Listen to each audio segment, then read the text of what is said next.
Good morning. Today is chapter 31. So we're getting really close to the end, see? So not much left. I'll probably just read one chapter today because it's semi-long. It's not as short as yesterday's chapter. So, chapter 31. The sky was already turning pink as I lay on my bed. My chest felt like my giant saguaro was sitting on it. I heard the front door open and shut, and then a second later, Mom burst into my room. "I have the greatest idea," she blurted out before she saw my face. "Oh, honey, what's wrong?" And she rushed to the bed and sat next to me. I frowned. "Nothing."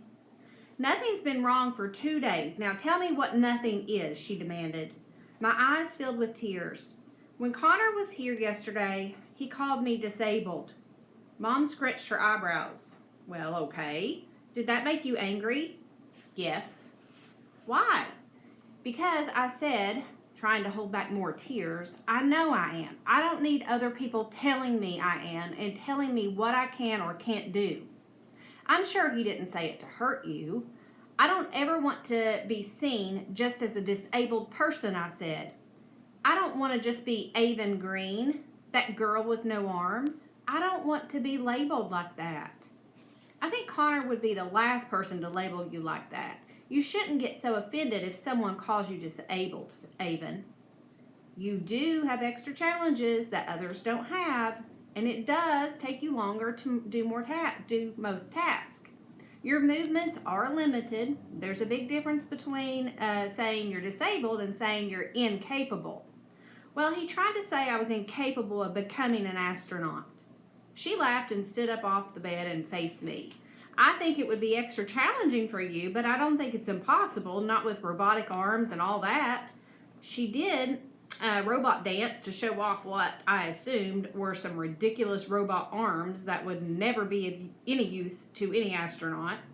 "I think anything's impossible. I don't think anything's impossible for you," she said as she continued her display. I smiled and then remembered I was angry. "If you're trying to make me laugh, it won't work." My scowl deepened. "Connor thinks everything's impossible for him, and he's all mad about it, so he tried to act like everything's impossible for me, too. He's being a big baby and feeling sorry for himself." "Shouldn't you try to be a little more understanding then? You're his friend, Avon. You should be building him up when he gets down on himself." "He wasn't building me up," I said. "He was trying to tear me down." "I don't think he wanted to tear you down at all. Like you said, he did it because he was feeling bad about himself. I'm sure he feels terrible about the whole situation now, so stop being such a hothead." "Look who's talking," I muttered. "Watch it, little lady," Mom said sternly as she reached over and rubbed her knuckles over my head. "Ouch," I huffed and pushed her hand away with my foot. "What was that big idea you had anyway?" She looked excited again as she remembered what she had burst in here to tell me in the first place. "I spoke with Flap Jackaroos, and I told them all about you and how you love to play the guitar, and we thought it would be wonderful if you joined them for a song." She threw her hands over her mouth and let out a little squeak like she had just said the most exciting thing of all time. I scowled. "Seriously? This again?" "I don't think so, Mom." Her face fell, and I felt bad for a moment about disappointing her. "Well, why not?" "I'm not going to go up on a stage so people can come and gawk at the girl with no arms playing the guitar. I'm not some circus show." Mom's face was instantly furious. "Avon!" She looked appalled at what I said, and I immediately felt guilty for having said it. "How can you say that?" "I wanted you to join them for a song because of how proud I am to have you for my daughter, because I want everyone to see how amazing you are, not because I want to make a spectacle of you. What's the matter with you?"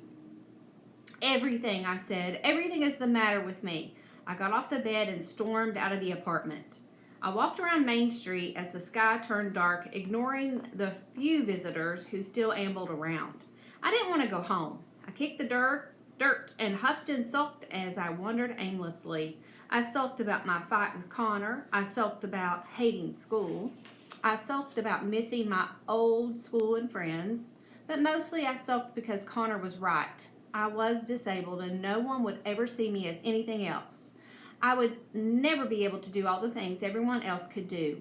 I would never be able to be a surgeon or an astronaut or an actress, no matter how angrily I proclaimed I would be. I stopped when I saw Spaghetti and pressed my head to his. "You're the only one who understands me," I whispered. I continued walking around until I got to an old wagon that sat in a quiet corner of the park. I climbed into it and sat down. I stayed there all through dinner until Dad walked up and got into the wagon with me. "Mom's worried about you," he said. "She saved you a plate of spaghetti." I humphed as dramatically as I could. "I'm not in the mood for spaghetti." "Well, me either," he agreed. "You know, she didn't even remove his fur." Gross. "Do I have a llama hair in my tooth?" Dad pushed his lips up and leaned in about an inch from my face to show me his teeth. "Ha ha," I said. "I happen to know he's right over there in the petting zoo and was not the main entree at dinner. So go tell your bad jokes somewhere else." He sat next to me quietly for a long time, and I could almost hear his mind working, trying to come up with something to talk about. Finally, he said, "I heard soccer tryouts are day after tomorrow."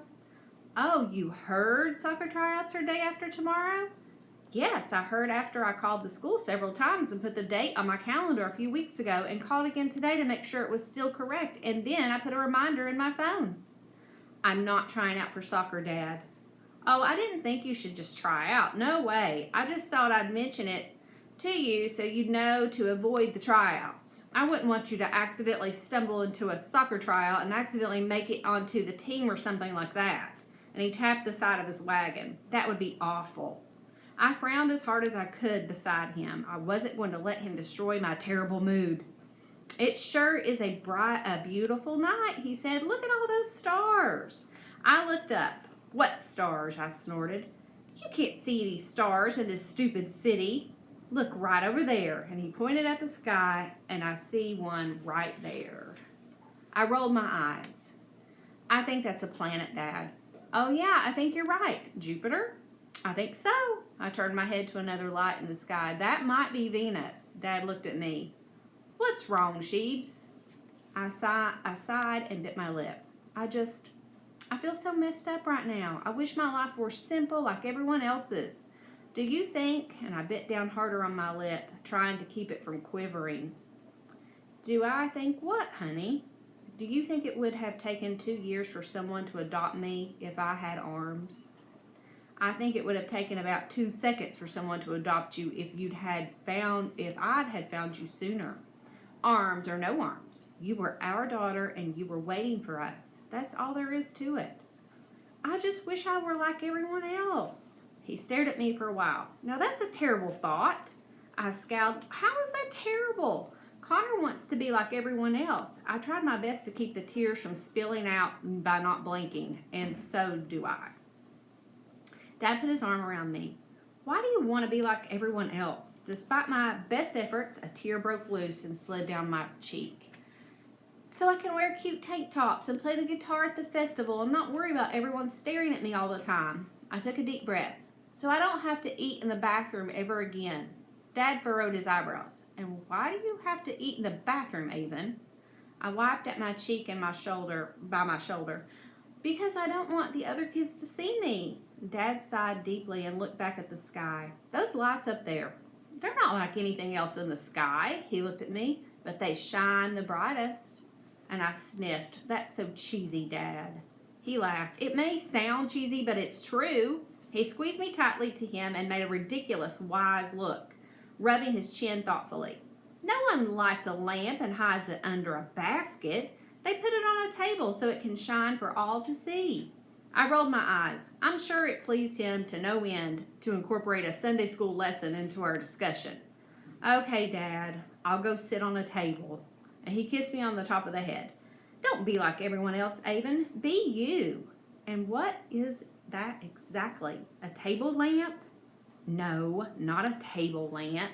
He poked me in the ribs, causing me to squirm beside him. "A light who shines for all to see." He tilted my chin to look up at him. "A light who doesn't hide in the bathroom." He got down from the wagon. "Come home when you're ready. Just know Mom will be pacing the floor until you get there." I smiled a little, hunched down in the wagon until I was sure he couldn't see me over the rim. I heard him chuckle and walk away. I looked at the wall of the wagon next to me and noticed someone had scratched something into it. I eased my foot slowly out of my flat and ran my shaking toes over the engraved words. Inside of what looked like a heart, someone had written, "Avon was here." I thought back to that first box Connor and I had found in the storage room, and the letters on it said AVN. Connor had been right all along. Not Avon, not Kavanaugh. So Connor had been right all along. Avon, not Kavanaugh. So AVN. Connor found the storage room and the letters on it. AVN. Wow. So I wonder what that means. Does that mean that she was really there? That's odd. Gosh, I can't wait to see what's going on here. All right, so chapter 32 is tomorrow. We're going to try really hard to finish this book before Thanksgiving break, okay? So that way you can take your AR test and get your AR goal met, okay? All right, see you later. Bye.